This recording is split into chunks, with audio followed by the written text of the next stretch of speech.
Hello guys, আজকে আমি নতুন একটা স্পাইরাল পটেটোর ভিডিও নিয়ে চলে এসেছি। প্রথমে দুটো আলু নিয়ে ধুয়ে নিলাম ভালো করে পরিষ্কার করে। তারপরে ওই আলুর মধ্যে যেই স্টিকগুলো হয় ওই স্টিক একটা গেঁথে দিতে হবে। আলুটা খুবই শক্ত ছিল, তাই অনেকক্ষণ লাগলো গেঁথে দিতে। গাঁথার পরে ওটাকে ভালো করে গোল গোল করে কাটতে হবে, আস্তে আস্তে পাতলা পাতলা করে। বেশি পাতলা না করলে মচমচে হবে না। প্রথমে ওটাকে ভালো করে গোল গোল করে কেটে নিলাম। এটা আজকে আমিও প্রথমবার বানালাম, দেখা যাক কেমন হয়। আমাকে বনু অনেক হেল্প করেছে এটা বানানোতে। দেখো এইভাবে গোল গোল করে প্রথমে কেটে নিতে হবে। আমার কাটা হয়ে গেছে, এবার এটাকে সোমচার করে দিলে এই আমি 3টে কেটে নিয়েছি, রেডি হয়ে গেছে।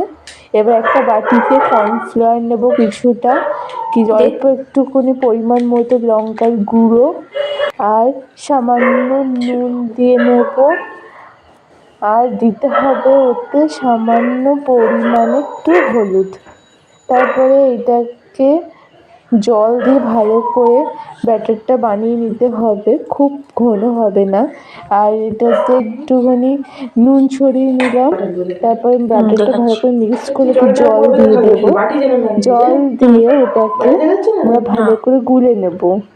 এটা খেতে খুবই টেস্টি লাগবে। ফার্স্ট টাইম বানাচ্ছি, দেখি। ব্যাটারটা আমার রেডি হয়ে গেছে। এবারে ওটা ব্যাটারের মধ্যে দিকে তেল গরম করতেও বসিয়ে দিয়েছি। এবার ব্যাটারের মধ্যে ওটা ডুবিয়ে আর জোরেই গ্যাসের ফ্লেমটা জোরেই রাখতে হবে। দিয়ে একই রকমভাবে আর একটা দিয়ে দিলাম, দিয়ে একদম পুরো লাল লাল করে ভেজে নিতে হবে। লাল লাল করে ভাজা হয়ে গেছে। এবার এগুলোকে আমি, বনু আমাকে একটু সাহায্য করেছিল, তুলে নিয়েছি। এবার এটা টমেটো সস দিয়ে নিতে হবে। এখানে আমি হেলমেন্সের মেয়োনিজ ব্যবহার করেছি, এটা সম্পূর্ণ ভেজ মেয়োনিজ। এটা খুব ভালো।